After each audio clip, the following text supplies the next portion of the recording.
ស្ទឹងកែវហូរកាន់តែឆ្ងាយទឹកស្ទឹងហូរនាំកម្មកាយឲ្យរស់សាយក្នុងដួងចិត្តផងលោកពោមាត់ស្ទឹង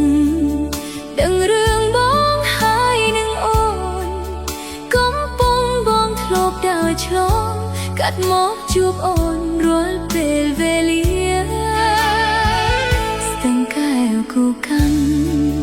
ក៏ត្រាចំណាំស្នេហ៍ខ្ញុំពេលនេះក៏ធ្លាប់ក្រពុំ